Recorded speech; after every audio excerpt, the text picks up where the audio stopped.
So last night I know I was kind of going off about how he might not want to steal the asteroid leak. Yeah, bullshit. It's got over 500 bucks on it, man. I mean, it's got enough to buy this. The only iffy part would be if you had to get 400 more bucks, but these suckers are 125 each, and if you buy all those up, you're putting enough cash in there that it's a runnable corporation. How good a corporation is it? Yeah, that's a pretty good question. I don't know, because it's kind of spread out and doesn't have a clear focus anywhere. It was trying to build an ice route out here, but it's really not set up to be a one-train company, and it doesn't have a lot of refueling capabilities down already. It does have one that it got. But anyway, it may be the best thing available. And then again, there's TSIs, which are pretty strong too. A little risky. I bought a second TSI. I have no spaces and tons of money. It seems like the best option. It's got a couple of ships on it. It's going to run every time. It's got the highest stock value, so it increases the most because the charts are skewed, I believe, in favor. You know, look down here, 10, 13, 11. I don't know, they kind of go all over the place, 9. But up here we're looking at $20 shifts, etc., as opposed to the $10 shifts that happen a little later, or a little earlier in the chart. And then up here they go a little further too. But it's a very wacky chart compared to the usual XX charts of this style. Careful crafting was put into it, I guess. So anyway, I think I make the most money off each certificate of that. It's possible he could rape and dump the TSI, but his strength is the fact that he has two corporations that are potent. He's not going to have more than 2 ships on each, and it looks like one of them can hold 2 permanent ships. The other one will probably have a single permanent ship. So, okay, you know. Then, over here he bought his presidency of the Asteroid League, ripping it out of his hands. His choice. He bought another of his own company because he's kind of low on money. He has just about enough to fill things up if he's buying the low-end stuff.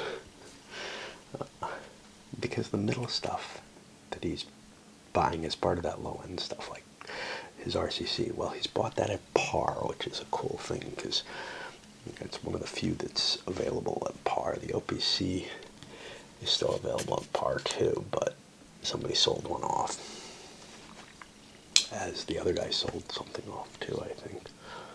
I think that Mars Mining got dumped in there by him. I don't know. He had to make room with something. No, I don't think so. I think that was in there already. But that puts it on him. Does he want, you know, to be sitting on 2 shares of the Asteroid League, 3 shares, whatever, or he's only got 2 slots open. There are things like the TSI he could buy. This isn't really hurting him right now, so he'll hold on to it for a little longer, see what happens. This guy over here is gonna probably pass. There really isn't much to pick up. He could buy out his own shares of Mars Mining, but they don't look terribly effective to me. He could buy a second share of Asteroid League. Is that terribly better than anything else, given that out of the 2 operating rounds, one of them it's going to go back? Probably not. And it's not going to be a huge corporation. It's not going to be as powerful as I thought it would. I thought it was going to have some ships on it. It will, but it looks like one, you know.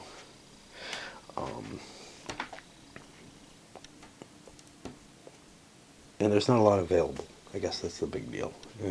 There's OPCs that people threw away. He wasn't the one who threw it away, it was him. So he may have dropped, yeah, I think he dropped one of his Mars Minings actually, so he can't even buy that. the OPC can be bought cheaply, but not all that cheaply. It's $100 for a $110 share. Yeah. And, you know, there's just having the TSI, the priority over the TSI. That's not a likely thing, but if I can get that, that's great. This guy's probably going to play around, though. He's got some stuff he doesn't really like. He'd like to get more money into the Asteroid League. There are still a couple of shares there. And, you know, I want to set it up so that I own it for real. I think we finished this up with everybody having a full portfolio. That's kind of strange in an XX game. I'm not so sure in this one in particular. There are some big piles of money on people who have full portfolios, so I get the feeling that this is one of the reasons I feel like it's a long game, outside of just, you know, knowing how long it plays or whatever, and how fatiguing it is that there's still a potentially fair amount left. We don't have the big train out as it is yet, and we may never, but I think it's happening in this game. But there are, you know, everybody's filled out. Everything's pretty much fixed. It feels like it's going to go into the final stage of the game. Is it though? It's hard to tell. Priority's sitting here with him holding 2 shares of TSI. He could end up owning it. Question is, so if this was a competition just between the two of them, that would be the thing to do. He would end up getting it if they were the 2 people in the lead. Unfortunately, I think this is the guy who's actually in the lead. And I actually think he's in 3rd place, and that trashing the TSI doesn't make sense unless there's a huge advantage for him.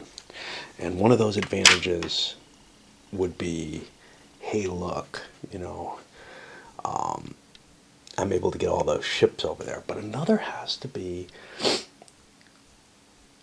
what valuable shares do I have? Those TSI shares are potentially are almost assuredly very valuable, simply because they go up more each time. It's got a decent run, no matter what, even if it's stuck with a single permanent train. And there aren't a lot of companies in this game. It's got 3, 6, 8 companies, same as 1830. But it doesn't. There's nothing disposable to start at this point. It's often a bad idea to trash a company when you can't replace that president's certificate. It's an especially bad idea when it's your biggest money-making company on the board, when it's got great stock value and everything. Trashing that, man, that's giving a lot away, isn't it? It might be worthwhile if you're taking somebody bigger than you down. It's not worth it if you don't think you are. So that's going to be the end of this stock round. Let's see what's not sold out. Okay, TSI is sold out. LE doesn't matter. RU is sold out. Asteroid League didn't sell out, although he did snipe a cheap share that he dropped off. These 2 are not sold out, and the growth corporations are not sold out. So, yeah, not very much actually. 3 of the companies, and other than good old RCC, yeah, all the corporations that started as regular corporations are, you know, valuable, seen as valuable to people, in part because you gain money rather than losing it when you buy from the par value. All right, won't have to deal with the miners or the privates this time, so we'll just be kicking in with the companies. And the great question for the TSI. Running at 58 a share. Able to collect everything. Not able to do any investigation, exploration. Well, obviously I have enough. I could do the ship upgrade. And I could do the first one, perhaps. It's what? Makes it $700? I think in terms of the damage it does to other people, it might be worth it, but the problem is it does damage to this sucker too.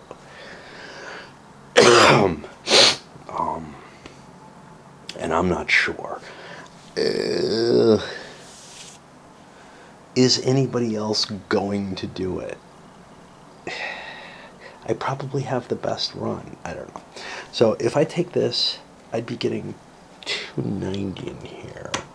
That would put me to 640. Not enough. I'd have to full swallow to do this. But I think it's early enough. It's not a bad move. What would it crash? It's going to crash a lot of power. And it's going to cause some people a world of hurt. Somebody gets to buy this, however. And that might be the LE. And that's kind of the problem. I could pay out full. Those are sort of my two options. I don't think that I want to pay out half at this point. Although this is my best run, so if I'm going to. Well, 580. Let's see how big the bank is.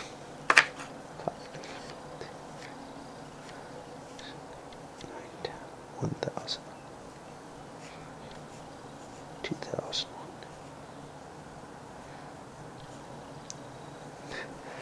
See, I have the feeling, and I think it's a wrong feeling, that we might actually run the bank out if we don't do this. And that may be the kind of thinking that makes me run twice, and then there's only 2 operating rounds instead of 3, and the people, everybody ends up behind. I think I'm going to buy this sucker, which means I am going to swallow 580 bucks.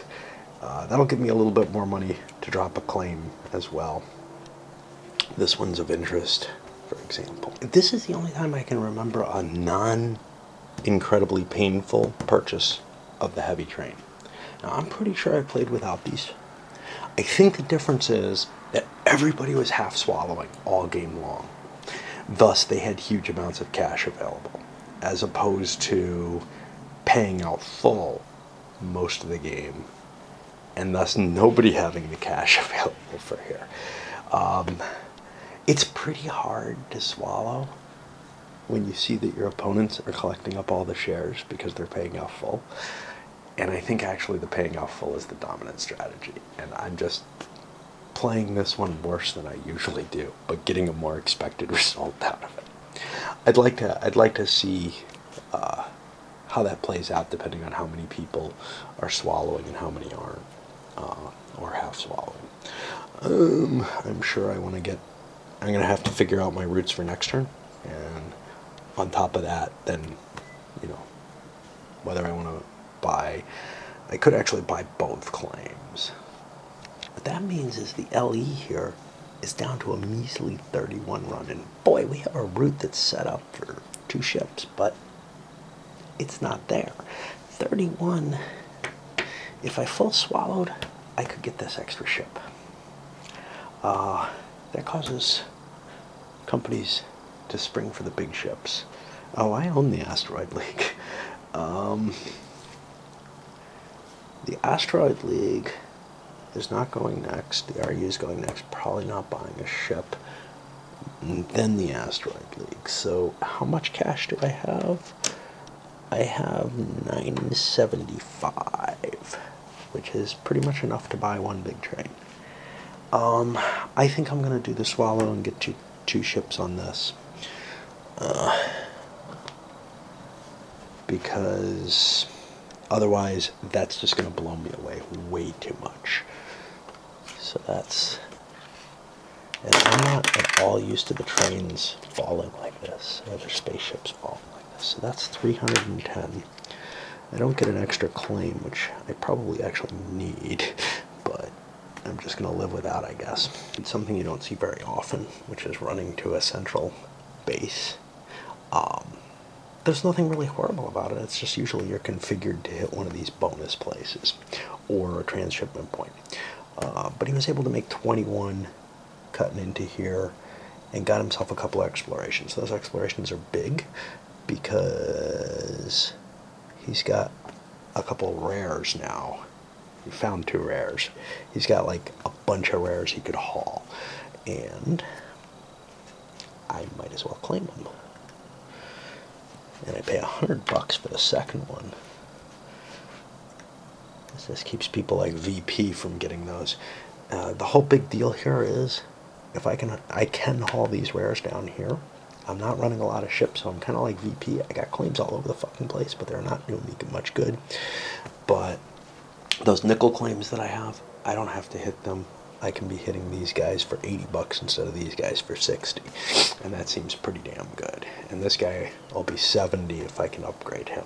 So, my ice, I wasn't able to develop a good enough ice run going this way. My refueling stations here, I only have one. So, and how do we pay? Well, we're not going to be able to afford a train, so we pay off full. This is a big jump in share price. Now, this guy had absolutely no cash in front of him. That always worries the hell out of me, because it's pretty unlikely. I do remember him spending every last penny to get that Asteroid League share. He had $111. He thought he could only buy one share of his company, and oh, I don't have space. I have 6 shares in my company. And then I realized an Asteroid League at 111. Okay. And speaking of which, we're on the Asteroid League. There's nothing exciting additional for RU to buy.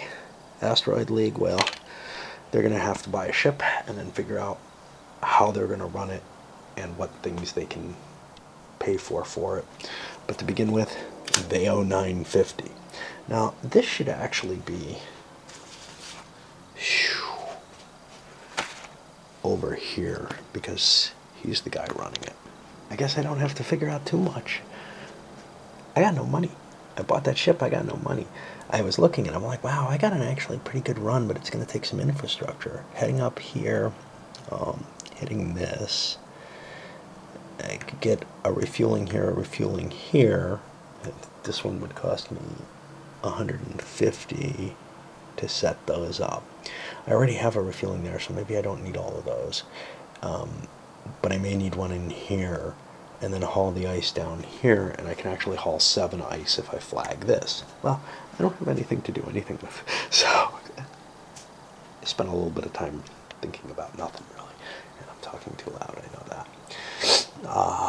So that's going to bring us to the OPC, who is also without a ship and in a lot of trouble. They're going to have to pay out of pocket for a permanent train. Now, this may be the problem with what his strategy was. He may have just crashed the game, because that's a lot of cash to come up with. I have to raise $680. I have $1,000 worth of stock that I could liquidate. Plus, I forgot about these guys here, so that's another $425 off there.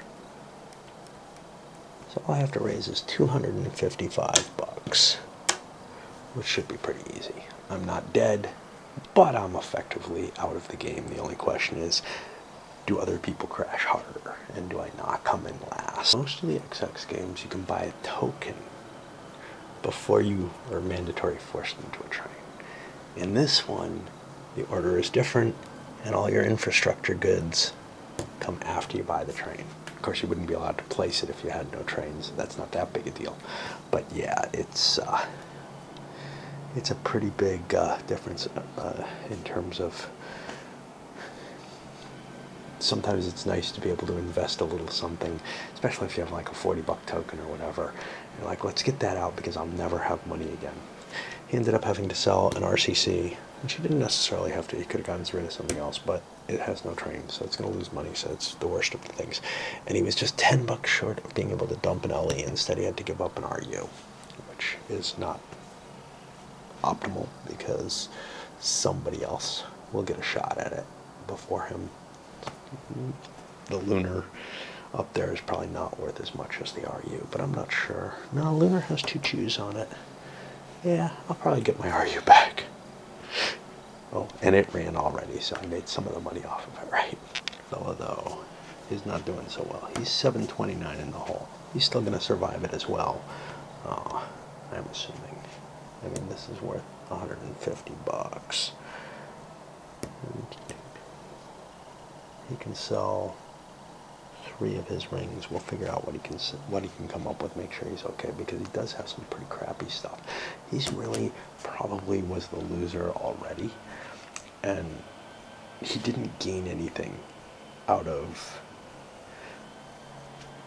being the loser. He wasn't set up, you know, in a situation where buying a train was easy or whatever. I'm not sure what happened to him. He did pillage his corporation. Kind of deserves it for that. We're down to the growth companies alone. This is all he has left. About 18 bucks and some crappy little shares. 1, 2, 3, 4, 5.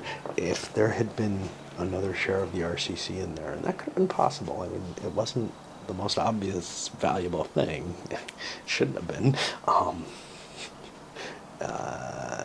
It could, and anybody with wisdom would not have held it. It would not have. He would not have been able to make it, perhaps. And one wouldn't do it. The Asteroid League was worth more money than the RCC is. Why is he holding an Asteroid League?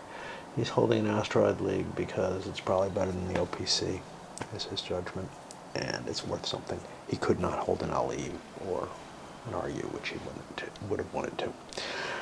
One nice thing about all this, the Granddaddy Rich stock, nobody could afford it who was struggling.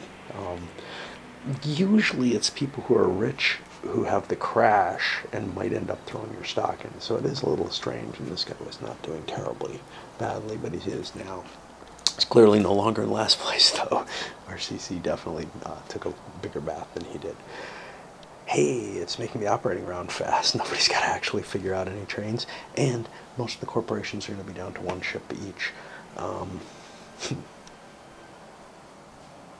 Who drove this?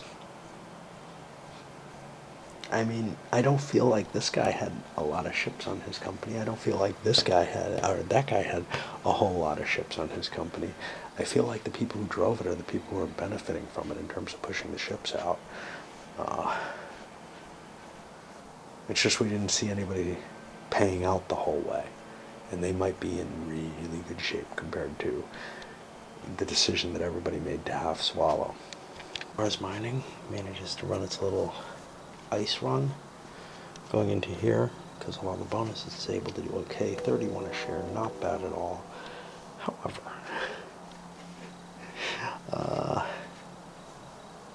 I'm not going to have enough to upgrade my ship, so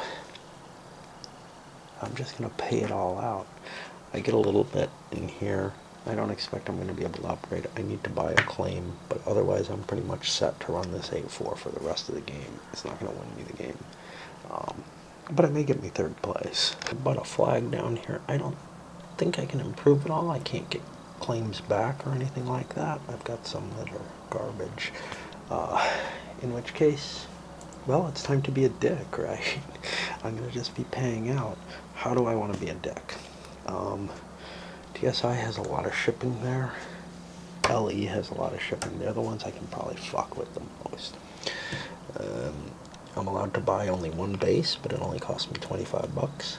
I'm going to drop it on that rare there. I'll just be an asshole that way. And I'm allowed to pay 50 bucks for a refueling station, which that might not be a bad place to prevent other people from getting. This might be a really dicky place for me to go. Yeah, let's buy this one. I like that one. And all I'm doing is stomping on other people's opportunities here and making their days a little worse. Because I got a pile of cash, but there's no way I'm going to get to my ship within the constraints of how long the game's going to last. There's a little bit of exploration, not terribly efficient exploration. We've got some problems. We maybe would have been better off cutting down here and maybe exploring 2 hexes down here. But this one looked hard to do, so I wanted to do it. But one of my problems is this is where my claim is. On the bright side, there's a rare right here, but unfortunately, this comes out 1-2. Whereas if I convert this, I can come 1-2 to there, which may be important, and I may not want to grab that claim. Luckily for me, so few companies are running, there's plenty of ice kicking around, so I was able to make make bank on that. But what I'm going to want to do is try to set things up so that I can run from somewhere back here and grab all my claims. And whether or not I want to claim this yet, I got to figure that out based on the ship I have. I have a very fast ship. It carries exactly the number of claims I have. It's pretty much exactly what you want for Venus. But now I got to build more infrastructure to hit some of the harder to reach, well, the one hard to reach claim that I have. I'm going to do it the easy way. I'm going to buy myself a base here because I am able to hit all my claims if I do this without exploring. So that's $50. I'll put that here for now. I do need to buy a refueling station here. That's another 25.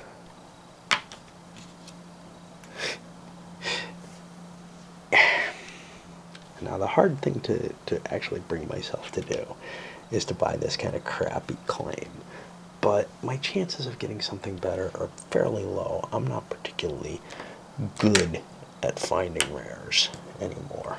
So we'll just claim that. Because so many of the rares seem to be out.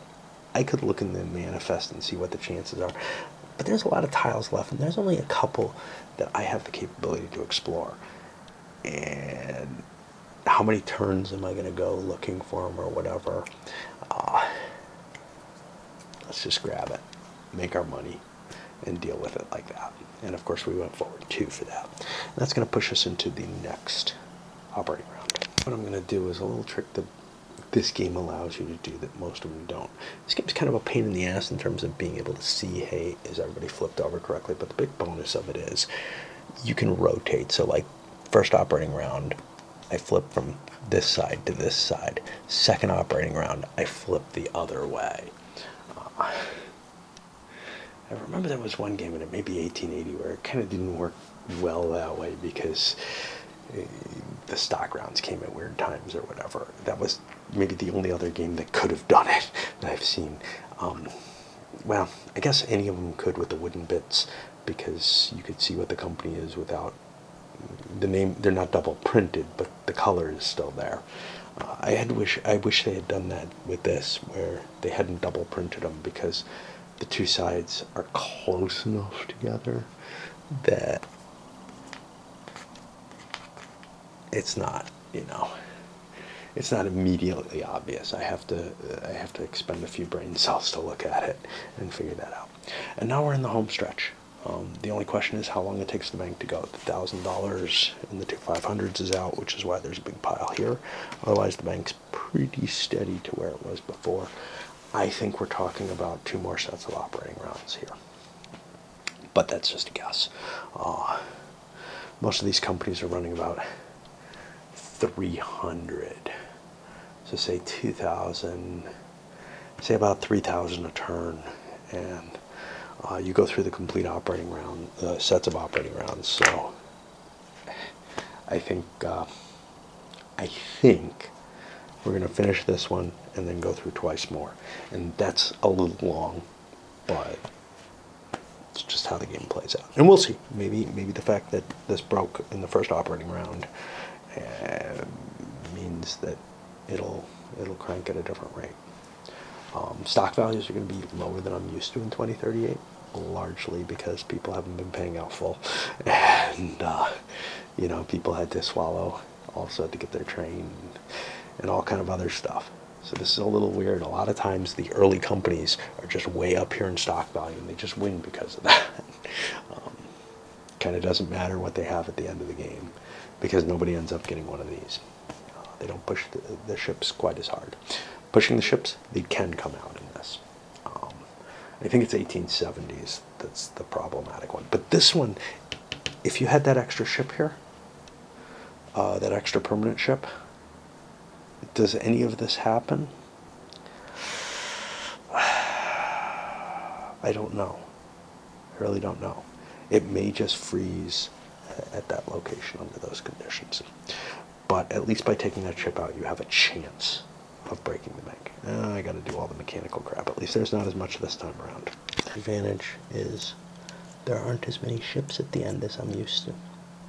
If those big guys don't come out, a lot of companies have a lot of ships. Now I'm looking at something that looks a little bit more reasonable. Yeah, I got a couple that have 2, but that's manageable. It's when they're sitting on 3 or 4 ships for the Asteroid League. I don't know. We'll see how the 2 works out, but I'm pretty sure TSI going early is going to be able to grab the ice that it needs. Other people, do they have many claims? RU has claims to fuck with you. Asteroid League still has some claims left, but most of the companies don't have the cash and or claims to do anything. And Asteroid League's going to have a little bit of cash from that. That'll be interesting. TSI has a better run than I thought it would. 75. And we're just going to pay that shit out and create a lot of money. We only have one more thing we want, which is a claim. We did a little exploration in there. I think this is the claim we want. Because it's worth 70. When we go here, the ice or whatever wouldn't be worth that much to us. I just hope we can incorporate it, but I'm sure we can with all the exploration we were able to do with these big fast ships. That's going to be a lot of money coming out. Yeah, that's going to put almost $500 in his pocket. He's doing quite well. Start spreadsheeting a little bit. I put that 75 down. RU's at 28. That's not moving anywhere. They're not relying on anything except their own. I don't see any advantage, any way their routes are going to improve. So they started using their claims. Remember, they get a free one, but they also blew $100 to screw up places that the TSI used and just try to cut into their potential profits. Now, TI has 10 claims. They have 11 carrying capacity. They're going to need one more place. Probably costing them a little bit. It'll probably stay right around 75 though, unless I fucked something up with the claim that I grabbed. And I'm sure I didn't. I could also mess with some other things as well. 28's a pretty good run in most games, but in this one, and this is why paying out hard actually works very well, which is what we're not seeing here. The bank depletes fast because of runs like this that can happen. Now, that run only happens maybe because of this? No. If I'm running before phase 6, which the game usually doesn't make it into when I play, if I'm running 3 ships, I can get that same kind of money at this stage in the game, probably. At least with some companies. This is pretty damn good. We'll see what the LE pulls off too. LE's essentially giving TSI a run for their money. They ran for 70, and they've got some improvement capabilities as well. They did some exploration, 3 hexes. A lot of shipping power, they can do that. Nice little compact routes. This is worth 60, 70, 80. And if they grab another nickel claim, that's worth 80. They can get one of each of them. They don't have enough cash to do them both at once, though. So we'll grab the rare, because, well, they're rarer. And they really are. So yeah, we're going to see a few bucks improvement in the route, probably get in that 75 range. So the big difference between those 2 stocks is who's got the most shares and who's got the most money. Right now, the TSI has the most money, and the only difference is the share value. And so that's kind of impressive. But on the other hand, he has the weakest share value in the game as well. But yeah, between those two, the share value and the TSI is what's giving them the cash, or the win overall. But he does have more cash on hand. I think he's got the win here. The Asteroid League is in an interesting position because I've got refueling capacity, basing capacity, and everything, but I don't have much money, and this is probably the last chance I have to buy. I can basically make this run, catching the refueling there, I got one extra space that I could use. There's nothing within one of me. If I had more cash, like another 160, because I need the 60 for the claim, right? I could like blast another base out somewhere, put a refueling station, and then maybe hit an ice to get in there. I don't see any chance of that in the near future. So I'm going to buy a nickel claim, 75, 60. I'll put it here because I'm certainly hitting that space anyway. And that's probably the end of the line for them. Well, their run was 43, which is certainly not anything to sneer at. They're going to be upping that by 40 bucks, so 47, and that'll probably be what they're stuck at for the game because somebody's going to buy that chair. Priorities over there. OPC is certainly not set up for this. I don't know how this happened, but they got themselves with basically two kind of disjointed sections. Now they have another refueler left that they can buy for 50 bucks. If I can figure out a place to put it, we got one already in there to try to connect this up. But it's going to be really hard to swing through here and come back again. I don't have a base, so I have to find a hole. There's one here. There's one here which might help as well. We got to do some calculation. I got a lot of spaceship there. I don't know. I don't know that it's enough. OPC was able to push its rating up to 33 a share, hauling all the ice. None of it going here though. It's all going down in here. But I got enough money to fix that real quick. 50 bucks buys this. I'll be able to bring pretty much 7 bucks more, so we're talking like 40 a share at that. But I would be so much better hauling the nickel, and in fact, nickels are worth 70 each. Some of these ices are not going to be worth that much. You know, like I don't want to, I got a couple of claims, but you know, like I'm hauling the best ices I have are hauling at 70. I would have been so much better setting it up so that I used the company correctly to hit the plus 10 nickel space, so I could plus 20 per nickel, 80 per item. It doesn't matter too much because he fucked up with the trains too. I don't think the failure there terribly hurt him. If anything, he cheated and took some extra money, but it's total misuse of the company to run the ice with it, and it actually causes problems for other people too, because he's competing in an area where maybe they should be flagging things, or maybe things shouldn't be flagged and they should just be available for people to pick up as they need them, which is what ice often is. It's kind of like in High Frontier. Hey, it's, you know, extra fuel, I can haul it with me and it'll be useful. And now to the bottom end of things. The poor RCP was a full boat company. It started with normal capitalization, and they're down in between the Mars Mining and VP now. Mars Mining runs at 32, which is not impressive at all. They're properly doing it. Plus 10 to the ice delivery to their plus 20 location. They got it all set up, but they don't have the kind of shipping that OPC had to spring for. Got to be careful. Made sure to duck them under OPC instead of the normal way that I do things.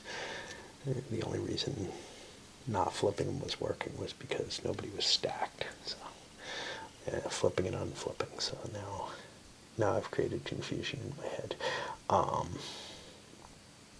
It's got a fair amount of money too. So what do we do? Well, we're going to look for a way to weaponize our pieces, because this money's not going to buy us a ship. We're not going to come up with $700 unless people start ditching shares. DC runs for 47 a share. No, I mean, even if I swallow that, and this money wouldn't all be in here because a lot of shares are there, I wouldn't have the amount to do the upgrade. And not that this company needs it, but it's just to give you an idea. The upgrade is such a big cost. It's not like the $400 or yeah, well, it is. It's $700. It's a big amount of money. So, pulling a lot of nickel, did a little bit of exploration, didn't really find much. The nice thing is, though, that gives me money to buy my claims, and I want to buy $160 worth of claims. I've got a couple more good nickel mines that I can haul. Again, a properly run company in this case, other than failing to hold on to a train. And I also had enough money to throw an antagonistic base in and destroy an ice that was there. You know, just be dick.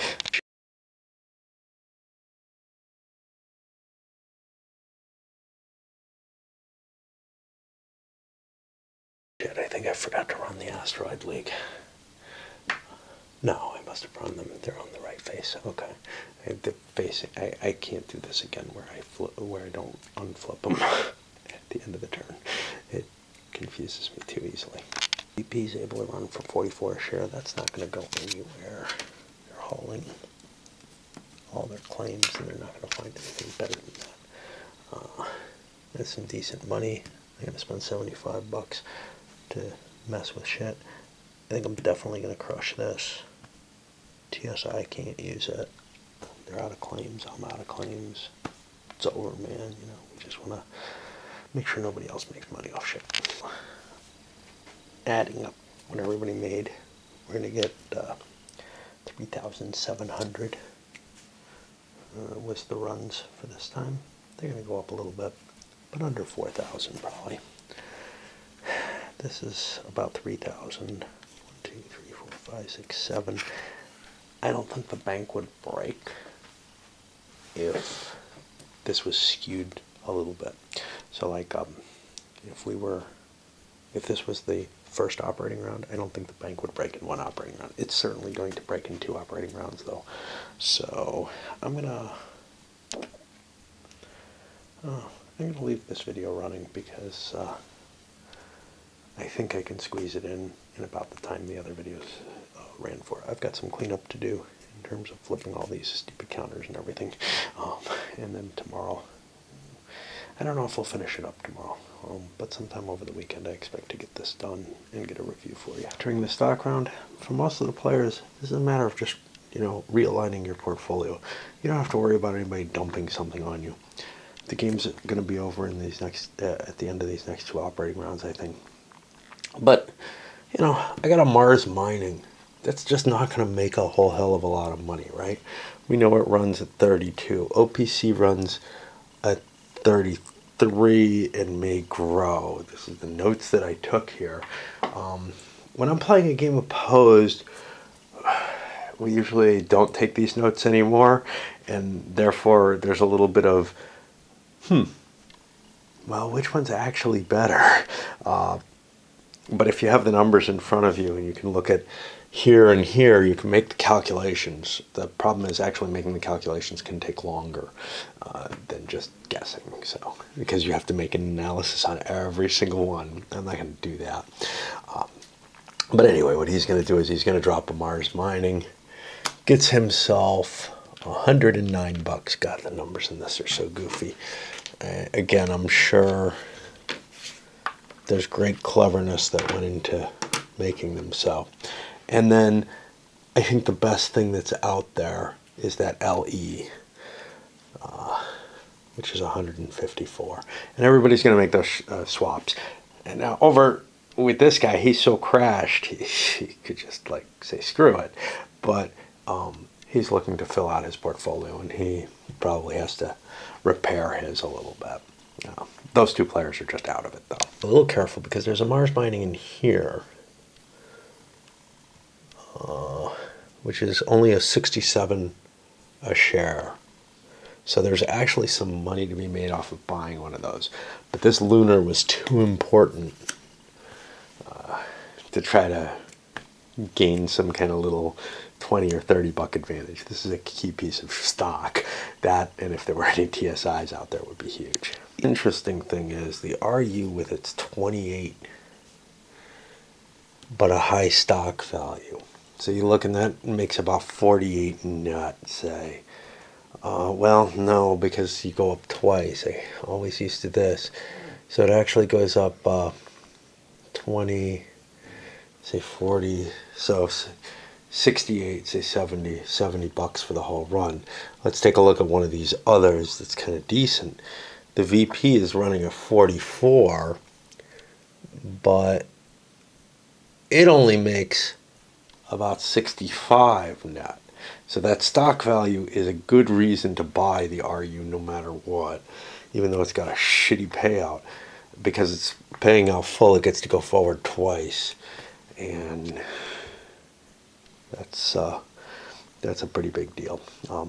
Obviously, though, the AL is a better buy. It's at right about par because it makes more money and isn't. I don't know. You gotta try to compare this damn stock market. So this is only a $30 shift. This is like a 35. You know, Jesus. After running around quite a bit, he ends up filling out his RCCs, which look pretty decent, all things considered. But he did try to scam some money off Mars Mining. That may have cost him an opportunity. He ends up with like 50, 60, 70 bucks left, which is not enough to buy anything, especially not anything that's out there. He shifted around towards RCCs as well. Everything's sold out except for Mars Mining and OPC. I spent about 20 minutes trying to reproduce the TSI route that I had before. I'm assuming it's an error. It was supposed to be expanded because I put another flag down on one of these things. I don't know what the fuck happened. Maybe some stuff got captured that wasn't claimed before that I was making points off of. But somehow I'm not able to get this and get other stuff because this is a run of 1, 2, 3, 4, 5, 6, 7, 8, 9 just to hit that. And collect other stuff on the way. And it's then very hard for me to get back here with all the things I had. I may have made an error. I may be making an error now and not seeing something that's there. It's one of the problems with the game. It takes, 20 minutes to figure out your complicated route when you have 2 reasonable sized ships and a bunch of claims on the board. What looked like it was right isn't working now. So I'm going to go with the 73, and obviously we're paying it out. What was happening was I was hitting this, and now I was also probably hitting this, and RU dropped a claim on that. The real question is why this extra 50 bucks that I'm making here wasn't good. Well, this was a 60, so things are getting trimmed. This one was a mistake. I should have hit it. RU threw a flag on it, taking their 28, paying out, of course. PSI, the LE actually is able to grow. They went up to 71. They should be hitting 75 very shortly on the next run, in the final run of the game. They got their last flag out, down to their bottom dollar, as it were. Who actually has enough money, bases and refueling, they could actually set up another base. But I'm looking at it and I can't figure out a way to get these couple ice up there, and still get my other stuff. Now, I don't want to try to balance and figure out, hey, right now I'm hauling 2 rares here, could I? But I don't see a way. 1, 2, 3, 4, 5. Basically, this is the next place where I could put a base. So 1, 2, 3, 4, 5, 6. That gets me to 3. If I'm skipping those 2, 4, 5, 6, that gets me to 3, 4, 5, 6, 7, 8, 9. Yeah, I could actually get in there. So let's drop the base and the refueling there, and I hope I remember because I marked it as 47. It's probably going to be a little bit more. It's going to be 80 and 70 instead of 260s. So I'll do that. More in all this mess, I can't find one of my OPC claims. I've got 3 here and 2 there. That's 5. There's got to be a 6th one. They've got a 6th one, supposedly. I thought this all made sense and worked out, and I don't know where the hell it's gone to. This game truly becomes such a nightmarish mess to calculate the runs and to keep track of everything and everything. I much prefer how Poseidon actually plays out, trying to get some of the same kind of flavor. It doesn't have the chit draw, but you know what? I don't know how much that really adds to it. Yeah, I don't know what to do if I can't find this claim. I don't know where it could have gotten to. It's me keep confusing Mars Mining with the OPC. The OPC has a bigger chew, and it does have all its claims out. Okay.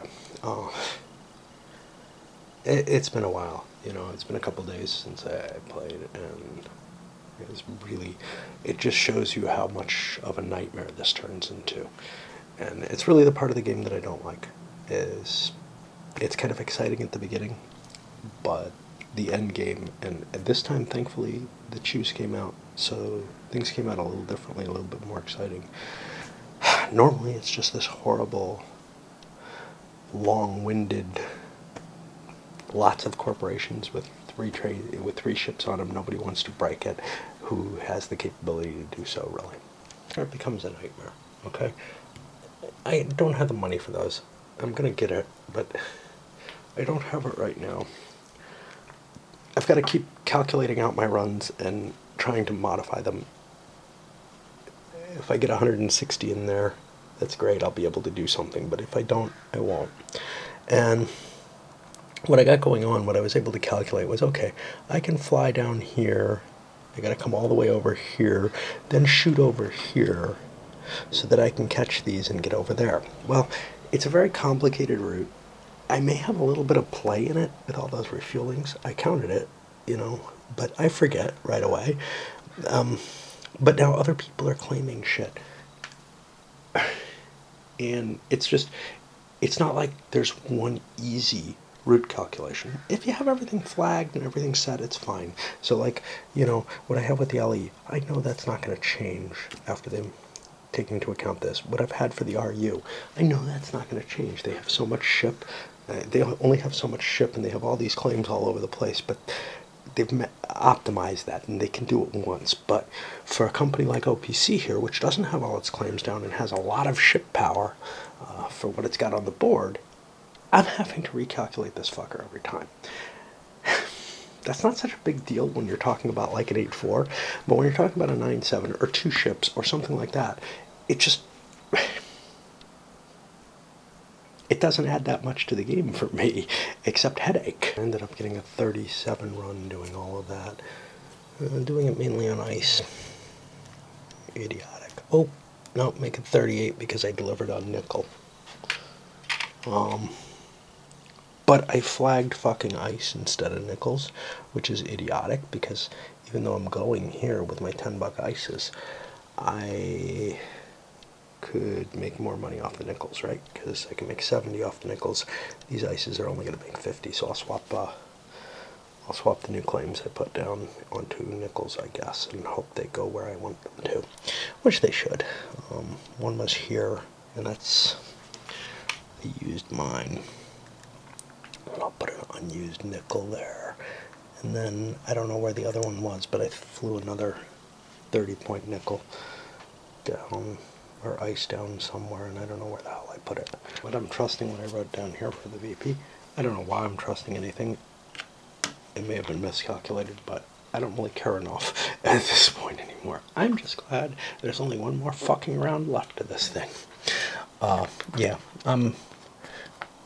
I'm very impressed with aspects of this game. I think there's a lot of neat mechanisms in it. I just cannot stand the amount of effort that goes into trying to play it compared to other XXs. Yeah. I got a bunch of mechanical shit to take care of, flipping over counters and everything. We'll do that. If it's possible, you can set yourself up so that you're just perfect and it's not hard to calculate your route. The LE, beautiful, beautiful little setup. Running 4 rares up here and 5 nickel down here, and it's just perfect, right? Doesn't take any work, makes them more money than anything else. Is there any brilliance to that? No, because you might not draw the right things. They just fell into something that worked out very well. It's also possible to try to align yourself so that you're not going to get in a situation like the TSI is in, where it doesn't have, you know, it has less claims than it has ship, power or something like that, where it's constantly having to recalculate its route and could go up and down. The main effect not being any major change in value, the main effect being more and more tremendous headache. It's also possible to be in a position where, you know, maybe you have everything set up before you enter the period of big trains and you're not stuck like the OPC trying, you know, to set up your route at the very end of the game, that you already have it all set up. Certainly a couple of companies have done this. VP and LE are probably the best examples, but there's no way to guarantee that all the companies in the game are going to operate that way, and things can go badly even if you do pre-plan and everything and set everything up, which is something I'm not good at, admittedly. Which means that you can end up falling into a situation where you've got to do this, or go for a suboptimal setup and just say, well, screw it. I don't care that much about winning the game. I just don't want the fucking headache, you know. So I gotta make sure to buy something, make sure I don't get a big ship. Try very hard to get littler ships. VP is not a bad choice to do that with, by the way, because it can produce so much money out of these if that's your aim. But it's also not necessarily a good strategy for winning the game. And this can make much more money with 9 nickel claims than VP can with its 5 pathetic little rare claims, right? Even if it's able to get all, you know, all 5 of them on 60s and 70s, it's still not going to crank as much money as the additional claims will. And you got to make sure you get a ship that has no more space than your claims, or else you're going to be constantly hunting down and trying to squeeze out that extra buck or whatever. With nothing added to the route, I was able to find a 75 route again for the TSI. Still not using this. I just have no idea. You know, the chances of getting the route calculation correct on this fucker are just so low for me that it's just a price of the game is that there's going to be this, and I can't just accept it that way. It's this huge frustration that I know I'm not getting it right.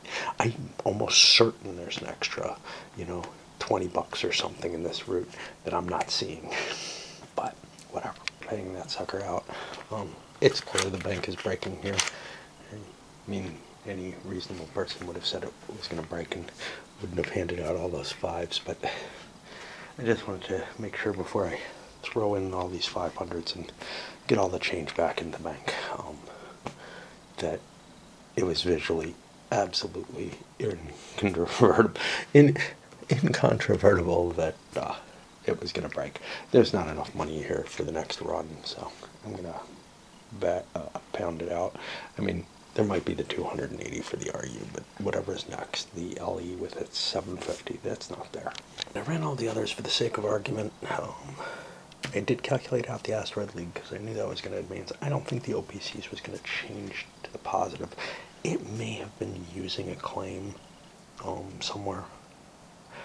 It may be a buck short or something, but just for simplicity, I ran it at the same amount. The hell with it, you know.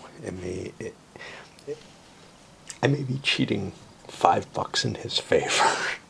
Terrible. He's possibly not in last place. In fact, this guy was definitely in last place. But you can see everybody kind of made some cash. The runs are big enough, the shares are good enough that after being able to recover some of their share holdings, 3, 4, 5, 6, he's at 7 certificates, he's 4 certificates short. I think he's full up to 4, 5, 6, 7, 8, 9, 10, 11, yeah. So only one person ended up without the full share limits, which means, you know, even with a crappy shareholding, you still make quite a bit of money. And this guy must have been tapped out because he didn't buy any of that crap. So, you know, he's got $800 off the 2 operating rounds. With, yeah, they're not bad companies. The RCC made pretty good money at 55, just not any share value. Anyway, I'm gonna calculate out what everybody's position is, but it looks pretty clear to me that the TSI actually won this one. He's got a bigger stack of 500s than anyone else, and has to have share value on everyone with 6 shares of TSI. And LE, the VPs aren't that good. So this might actually beat in share value, but it's not going to be by much. And came up with the values here. And yeah, indeed, actually, the guy with the LEs in the Asteroid League presidency, he ended up having just a teeny bit more stock value. It didn't matter though, he's a good $600 behind because of the difference in cash on hand, which was just so apparent that he's not going to make up that amount on the stock values. We're going to be close. So, you know, we saw something that we're used to in XX Games, which is run hard, run fast, run early, you know, make your money, and then reinvest it, do what you can to save your position once you've done that. What was kind of odd, in my view, was that those miners didn't win the game. I expect them to. 1835 they do. You have 2 of them in a 6-player game of 1835, and, you know, unless somebody else has 2, you probably have just 1. There's some that are a little iffy, but, and I always have the feeling that that's going to be the case in this, but it is a little bit less important here. TSI can be so huge. It also found some pretty sweet stuff, just in terms of the quantity of rares that it found up here. And then Venus also getting kind of lucky up there. So the right stuff showed up for them. But TSI can work its way. You know, the rares are great, but we're only talking about $70 per for most of them. We can make $70 per running to the nickel.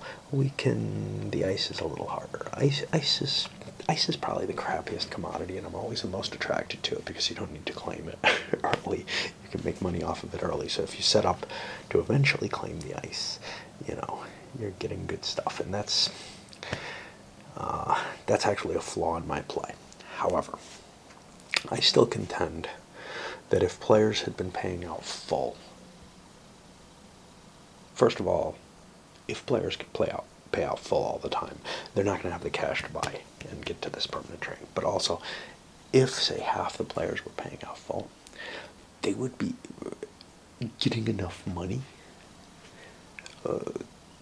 to prevent these guys from being able to be able to buy their trains, or to hold their companies, or hold enough shares, or whatever. It might end up that big runs could happen by people who are half swallowing eventually. There might be time for that, but that the paying out full rather than aiming for the big trains at the end is going to hold out better.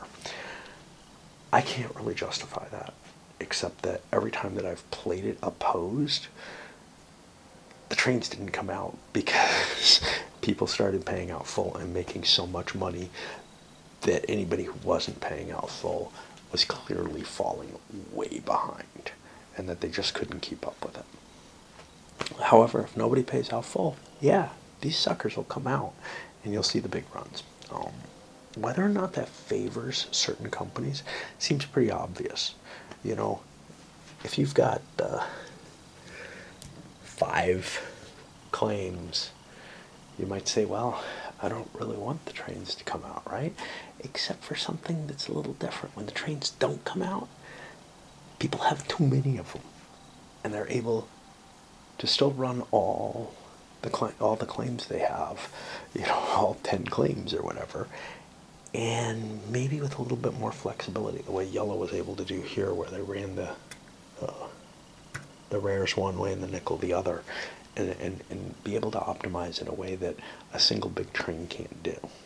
So in some ways, I think the big trains coming out, actually, or spaceships coming out, actually helped Venus Prospectors.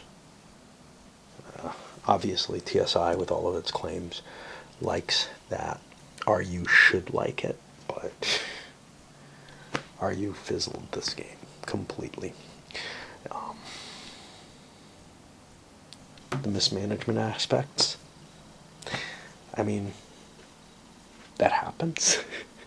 They were trying to keep up the money, and that's the thing that's different. Another thing that's different is the companies which are paying out full tend to be the companies that kind of see, yeah, I'm going to end up with a permanent train. That's fine.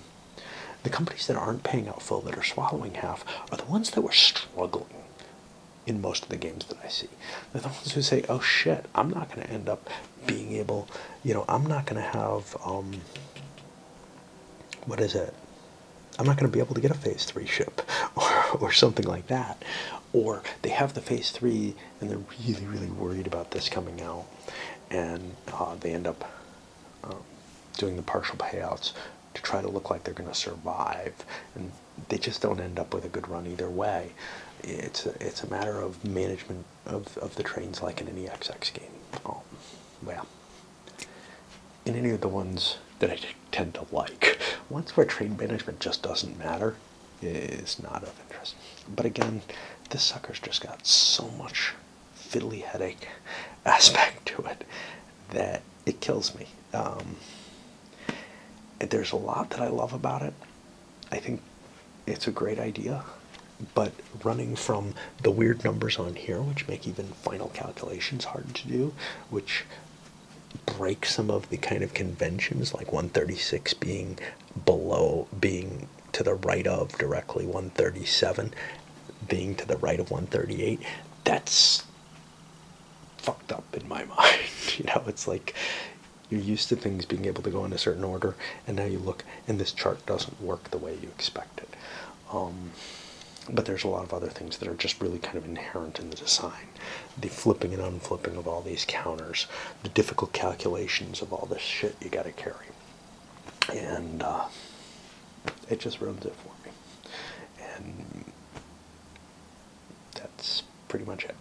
Alright, I'm gonna load this up and clean up, and then probably go upstairs somewhere to record the review.